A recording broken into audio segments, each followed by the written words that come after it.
Hey guys, welcome back to Mikey's American Dream. I think this is episode 7 now. So I want to thank you first of all for all of your amazing responses. I love reading the comments. I've had some interesting political views down in the comments, and I'm not really making anything political here, but nonetheless, they're still there, and you guys know where I stand anyway. But I wanted to use the opportunity of this episode to talk about the next steps, what actually happens once I land in the US, because it's going to be extremely interesting. There's actually a lot of steps for me to take before I can actually start living my life as normally as I possibly can. It's not really a plug and play kind of situation. I can't essentially just walk into the US and it's as though I've lived there for my entire life. It's a totally different story. It's like moving country really anywhere. I think the US is a little bit more complex than moving in, like, if I were to move, even though we're not in the EU anymore, if I were to move to Germany, things are a bit simpler, for example. But the US is a bit more complicated because it runs on a different system. It has treaties, etc. But this is an opportunity for me to tell you exactly what I'll be doing, say, the first couple of weeks once I'm in the US, and really up to the first 6 months. But for those of you who are new to the channel, this is Mikey's American Dream. Me and my fiance are moving to Houston, Texas. We're just outside of Houston, Katy. It's just like a suburb of Houston, a little town / suburb, on January 6th/7th. So we're flying on the 6th and we land on the 7th. So yes, welcome. If you like this kind of thing, if you want to see our entire journey from moving from Dubai to the UK and the UK to the United States, then this is the place for you. I'll show you absolutely everything. I'll walk you through everything that's going on, everything that I have to do to become a US resident, a US citizen eventually. And it's a really interesting process for us, and I'm really excited to share absolutely everything with you. So the reason I wanted to make this video is there are a lot of things that we take for granted, like the right to work, social security numbers, credit scores, the ability to have a car, the ability to live in a house or an apartment, that we really don't consider. So my life's been pretty straightforward. Renting for me is easy. Leasing or renting a car for me here in the UK is easy. Buying a car, again, easy. Of course, this depends on your financial situation, but also a really important factor is I might have all the money in the world, but the first thing I wanted to get to is my credit score. I have a pretty good credit score here in the UK. I'm pretty much able to borrow as much as I need to, if I ever did need to. But it's non-transferable across the Atlantic. So I will go to the US with absolutely no credit score. I will have a non-existent credit score, and it will not be realistically good enough for the first 6 months for me to do anything of value with it. So you guys will know that you need credit essentially to do anything in the US. Rent an apartment, lease a car. So that leaves us in a bit of a predicament. Now, thankfully, when it comes to a place to live, Tasha's company, of course, has arranged that for us already, which is a really nice place. It's a nice 2-bedroom. There's a pool, there's a gym, there's an outdoor barbecue area, which I'm sure I'm going to be using as frequently as I possibly can.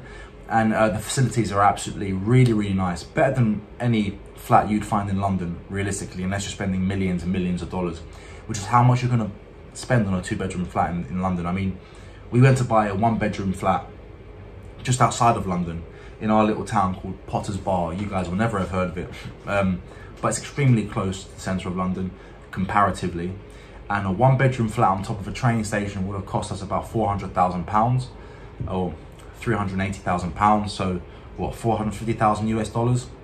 Those are the house prices here in London, and that is not on the expensive side. You go further into London, you're going to find 1-bedrooms for 3-4 million in the centre of London, and that is not unheard of. It's quite common, actually. So there's a housing crisis here. Now, for us, we're actually really fortunate because we have our exchange rate benefits us. We will get more dollars to the pound when moving to the US, and B, because we're so used to London prices and London interest rates, we're going to find it a bit easier to acclimatize to the housing market in Texas, or of course not the entire US, because places like New York and Los Angeles have the same issue London does. To be frank, I think it's pretty much all major cities, especially those two in the US, and London is crazy. So our housing is done, but I will not have a right to work immediately. So Of course, although my visa is now valid, it's technically not active. It will activate the moment I step foot on American soil and I go through border security. Now, you have to wait a minimum of 48 hours from entering the US to book your appointment for your social security number. Now, it is a very short appointment. Apparently, it's not very complex.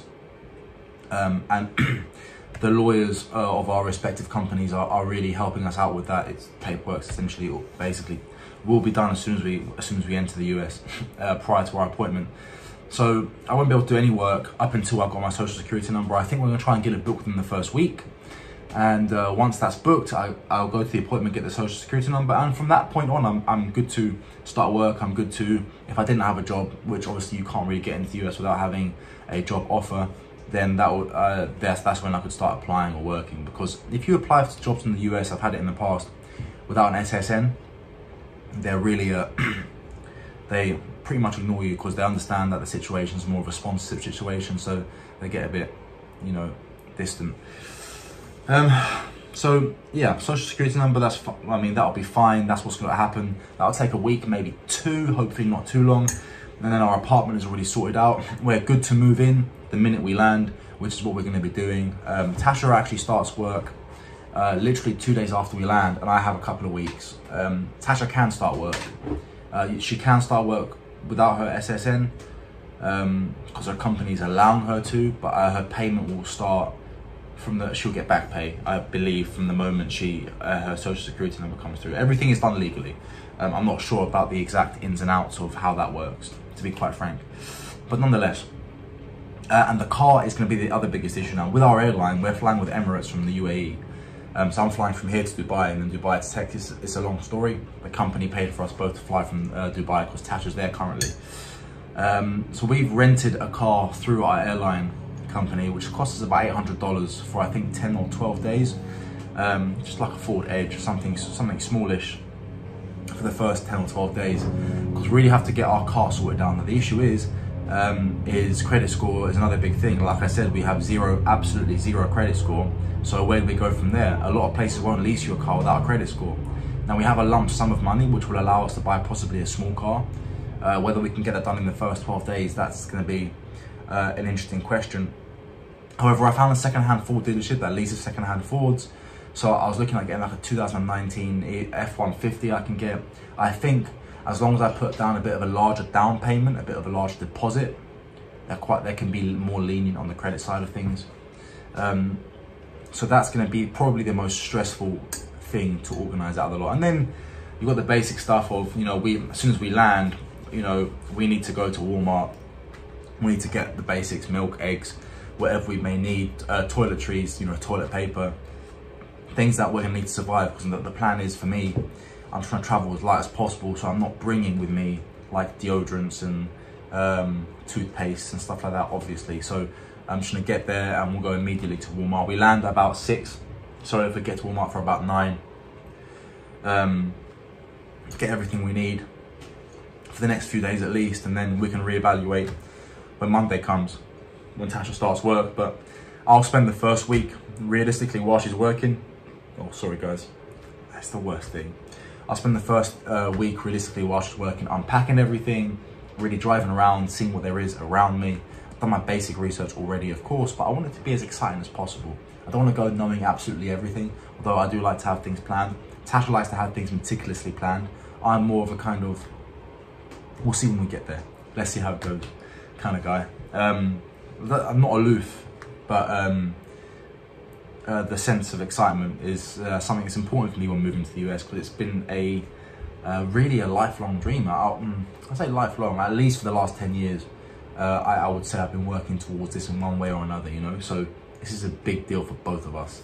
So I'm very, very much looking forward to it. So yeah, the car will be the most difficult aspect of it all, because or realistically, social security number is an easy thing to get done, because they're not going to allow you to not have a social security number. You will get an appointment, most definitely. The apartment's really already organised. We've got our basic furniture. I think we've got 1 bed, 1 sofa. We'll have to go buy a TV as soon as we can. Probably I'll go on Monday and get a TV. I've saved some cash, like specifically like cold hard cash, specifically for that purpose. I think for like $300-400 you can get a decent size decent quality 50-inch TV. Nothing fancy, you know. I'm not really that big. We watch Netflix and some other like Paramount or whatever it may be, but nothing, not massive TV watchers. And we're going to be in Texas, you know, for the living in Texas.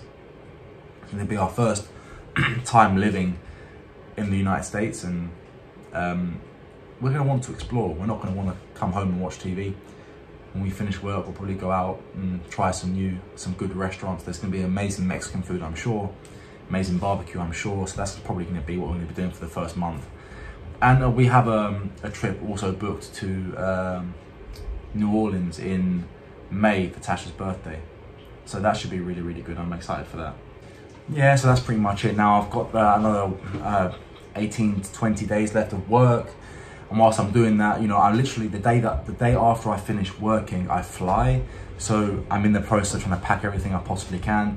So it's a really weird thing. I'm trying to condense my entire life into 2 suitcases. I don't want to send anything via air or via like ship anything over. I literally just want to take whatever I can in my suitcase, and essentially anything that I need I can buy in the future, which I don't think is going to be a lot. Humans can live on pretty much very little if they really put their mind to it. So yeah, 2 suitcases. I might not even fill 2 suitcases. It's mostly going to be clothes. Now a few cigars that I have in my humidifier, or my humidor, should I say.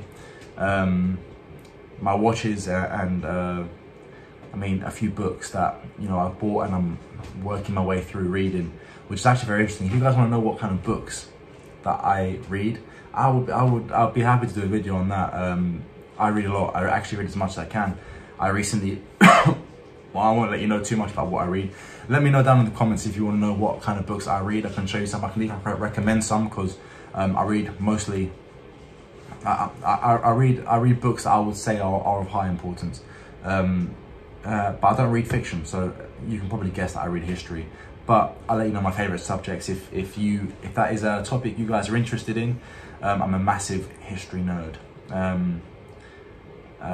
Some people find it annoying because I almost know everything that I need to know anyway.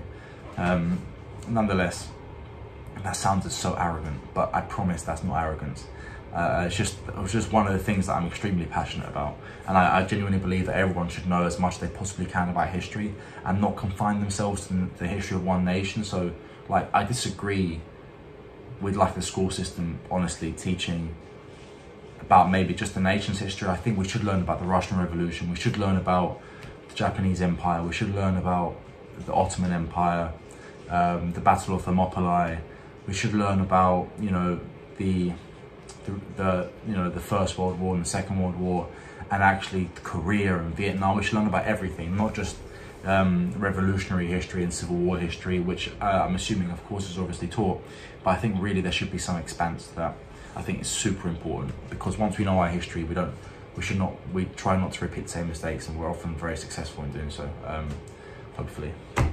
But nonetheless, that's getting on to a whole historical thing. I could make an entire whole new channel on history, and I would love to do that. I'd be spreading myself thin, but maybe one day.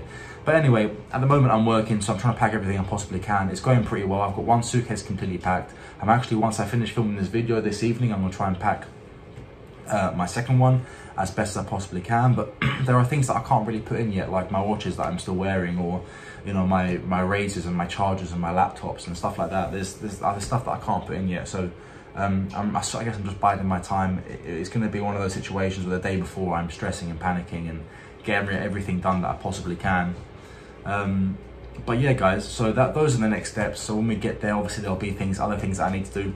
But the whole idea is I want to show you as we go. I want to show you everything we do, and as we enjoy it, you can see it. So yeah, guys, thank you so much for being here. Don't forget, if you're new to the channel, you want to see the journey that we are going on, like this video, subscribe to the channel, and let us know down below what you think about our move to the US, and what you want to see us, you know, do, or if there's anything you recommend us doing in Houston, we can film it also. So let us know. Have a fantastic rest of your day, and I can't wait to see you on the next episode. See you soon, guys.